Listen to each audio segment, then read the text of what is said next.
الموروث وما يطرح على المنابر بأن النبي الله صلى الله عليه وآله النبي الأكرم تزوج من زوجته السيدة عائشة في سن التاسعة.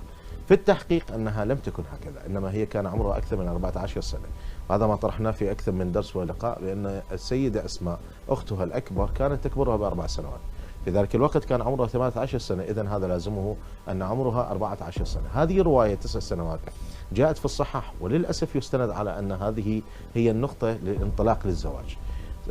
يعني لا أريد أن أحكم العقل الآن، هل النبي صلى الله عليه وآله بحاجة أن يتزوج طفل ب9 سنوات؟ ماذا يفعل بها؟ والنبي صلى الله عليه وآله من عرض الدنيا بين يديه، يستطيع أن يتزوج من تناسبه، فلماذا تزوج واحدة ب9 سنوات؟ للأسف الشديد أقولها وبملء الفم، وأستاذ علي أرجو هاي العبارة يعني تكون تخرج بمثل ما هي. حتى الذين لعلهم يريدون أن ينفعوا الصحابة أو ينفعوا زوجة رسول الله هم يسيئون من حيث لا يشعرون، لأن هذه العبارة أصلا فيها إساءة وليس رفع لشأنها.